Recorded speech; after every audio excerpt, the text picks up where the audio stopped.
Hello everyone, welcome to Nepal Online School. आज हामी scholarship letter कसरी लेख्ने र यो के हो र यसको एक्जाम्पलहरू यो भिडियोमा हेर्न जाँदैछौँ है त।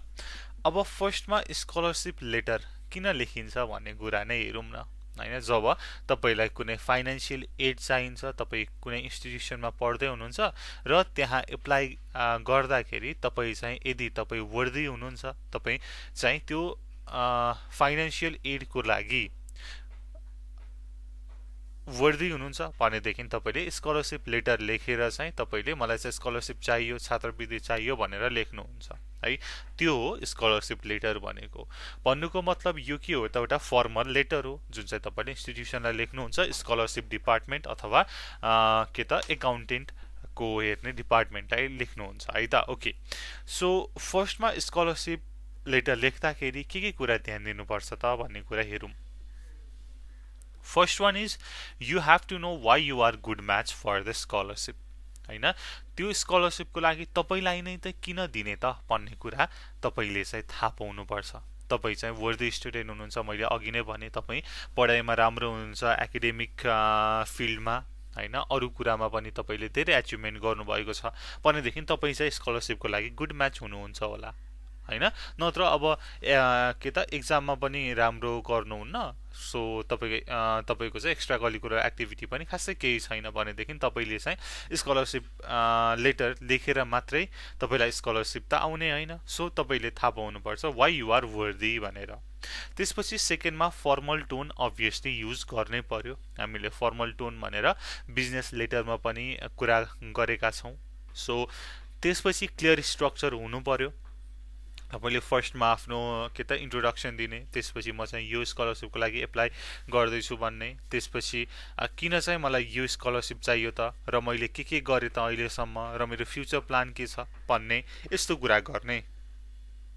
And the next thing is check for spelling errors or grammatical error है, यो कुरा त भन्नै परेन।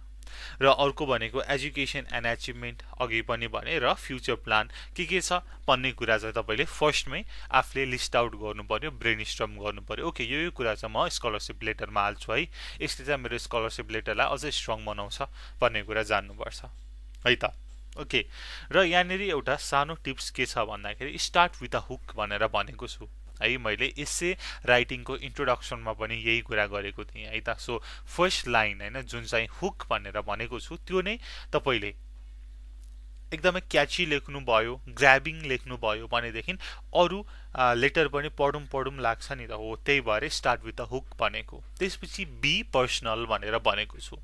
अब तपाईले कुनै एउटा इन्स्टिट्युसन, एजुकेसनल इन्स्टिट्युटमा एप्लाई गर्दै हुनुहुन्छ भनेदेखि तपाईले त्यहाँनेरि अब आफ्नो कभर लेटर पनि सबमिट गर्नुहुन्छ र त्यो भन्दा अरु तपाईलाई जान्ने कुरा हुँदैन।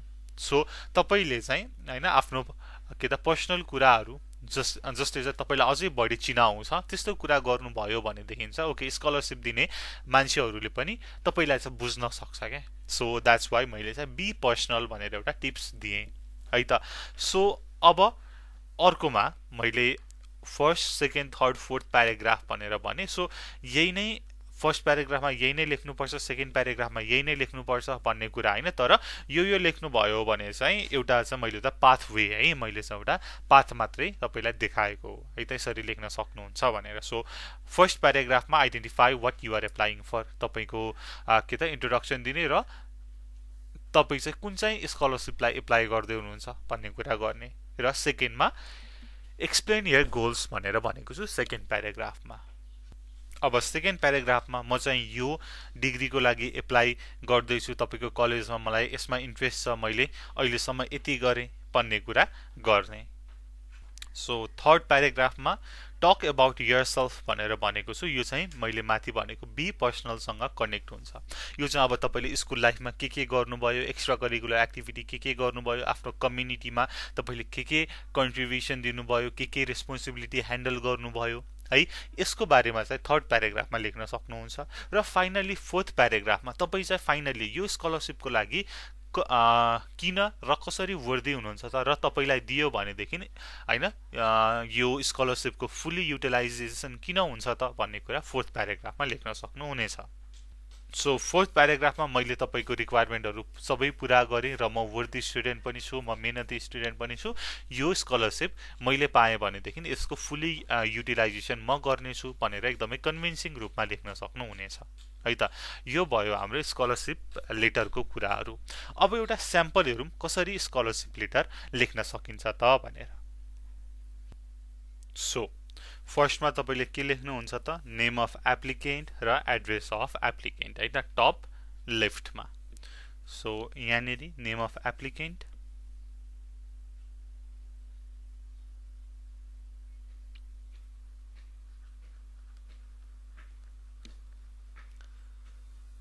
कुमार मगर, त्यसपछि एड्रेस अफ एप्लिकेन्ट, सिटी हैन, स्टेट, जिप कोडहरू दिनुहुन्छ।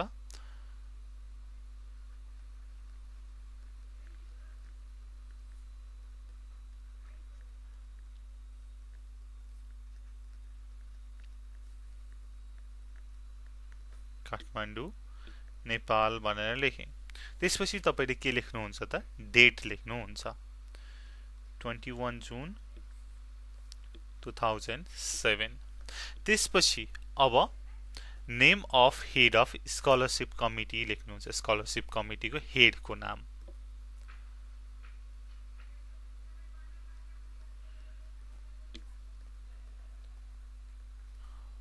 सो त्यसपछि के लेख्नुहुन्छ त, कुन चाहिँ इन्स्टिट्युट हो त, कुन चाहिँ युनिभर्सिटी हो त, कुन कलेज हो त, त्यो लेख्नुहुन्छ। काठमाडौँ युनिभर्सिटी, त्यसपछि युनिभर्सिटीको एड्रेस।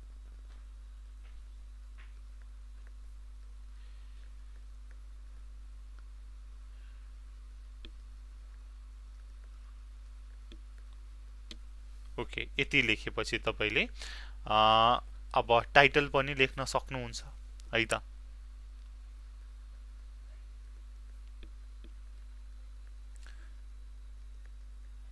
कभर लेटर फर, अब स्कलरसिपको नाम पनि धेरै प्रकारको होला हैन, अब स्कलरसिपलाई पनि नाम दिएको होला। सो तपाईँले चाहिँ स्कलरसिपको नाम पनि दिन सक्नुहुन्छ। जस्तै कभर लेटर फर एउटा कुनै स्कलरसिपको नाम, जस्तै cover letter for ABC youth scholarship भनौँ न।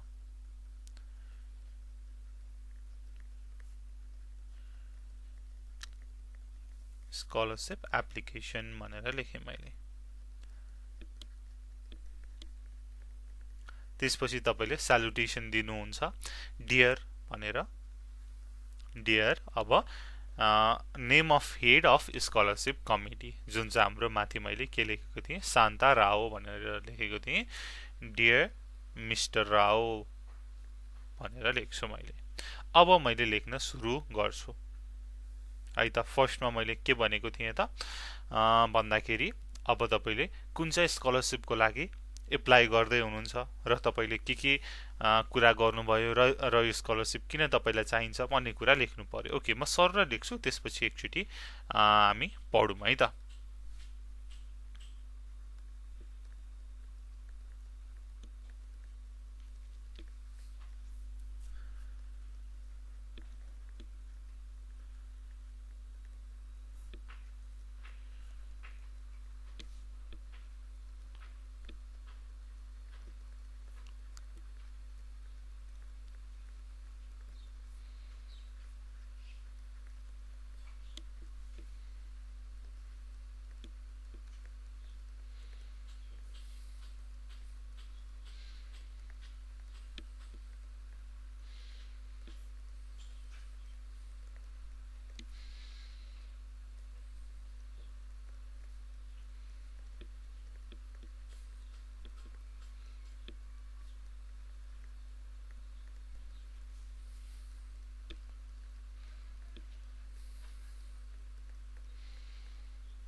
ओके, फर्स्ट प्याराग्राफ मैले के लेखेँ त एकचोटि हेरौँ। I am submitting this application for the ABC Youth Scholarship to further my education in environmental studies. I have studied for 2 years in Pokhara University and require financial assistance to complete my degree in environmental science. I have worked part time in a recycling center for the past 2 years and wish to work in the field of environmental sustainability. However, I need a degree to advance in this field. So first प्याराग्राफमा हामीले के लेख्यौँ त भन्दाखेरि म यो स्कलरसिपको लागि apply गर्न चाहन्छु।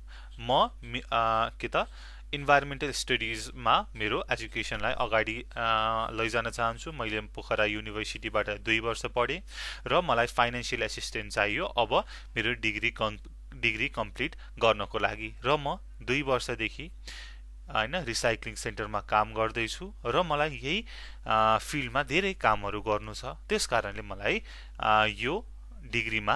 यो फिल्डमा डिग्री चाहिएको छ। That's why I need a financial assistance भनेर भनिन् फर्स्टमा, होइन मलाई चाहिँ चाहियो किन त भन्ने कुरा भयो।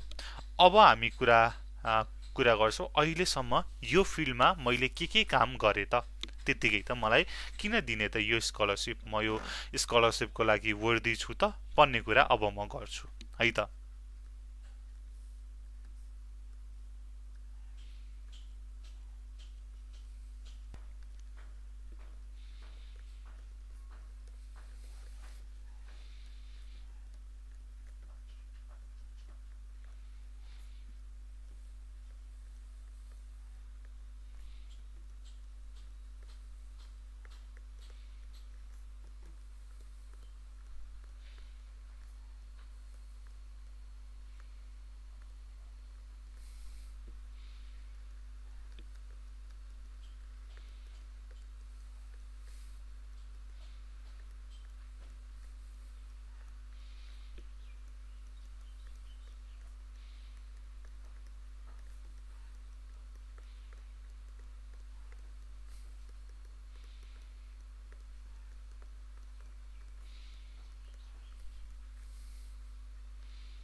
सो मैले सेकेन्ड प्याराग्राफमा के लेखेँ हेरौँ एकचोटि। I spent the last 2 years of high school volunteering in a waste management facility in the city and have gained a lot of experience in the field. I won an award for creative management for recycling plastic water bottles. My goal is to work to have an impact on many environmental issues such as solar power, wind power, as well as waste management. So मैले अहिलेसम्म के गरेँ त यो environmental सस्टेनेबिलिटीको फिल्डमा भनेर कुरा गरेँ, र मेरो अब गोल के छ त भनेर भन्दाखेरि अब मेरो goal solar power, wind power र वेस्ट म्यानेजमेन्टमा पनि मेरो काम गर्नु छ, यसमा पनि इम्प्याक्ट ल्याउनु छ भनेर मैले भने। ठिक छ, अब म कुरा गर्छु कि यदि मैले यो स्कलरसिप पाएँ भनेदेखि म के गर्छु त भन्ने कुरा अब म गर्छु है त। अब चाहिँ म if I am fortunate enough to receive this scholarship भनेर म सुरु गर्छु र गर्छु है त। ल यो पनि हेरौँ।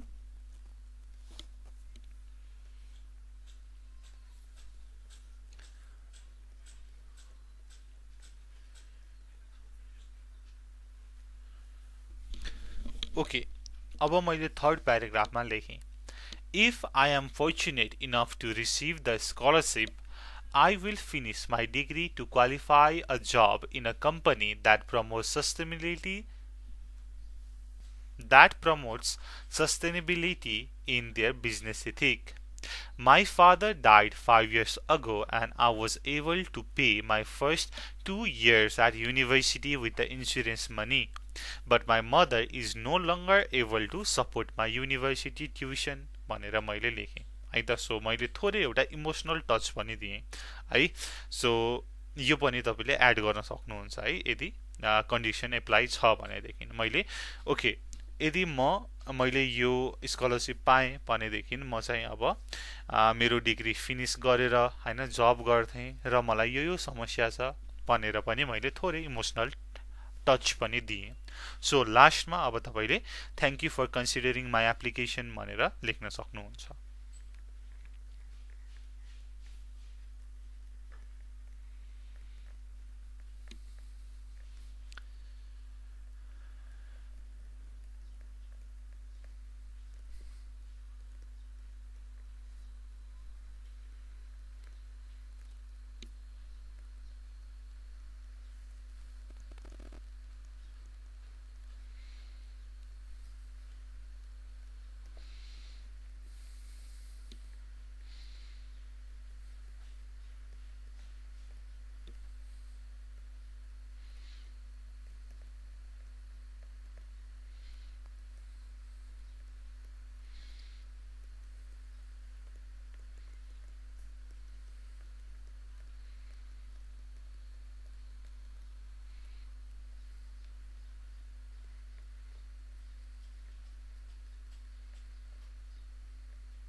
ओके, र मैले लास्टमा लेखेँ thank you for considering my application.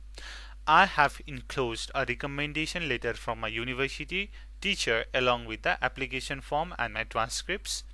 I hope to hear from you soon. I can be reached at phone number दिने or तपाईले इमेल दिन सक्नुहुन्छ।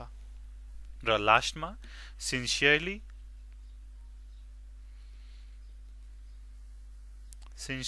भनेर you can have your signature है, यहाँनिर सिग्नेचर दिन सक्नुहुन्छ। Then you write your name, मैले माथि के नाम लेखेको थिएँ, कुमार मगर लेखेको थिएँ, कुमार मगर है, यसरी लेख्न सक्नुहुन्छ है।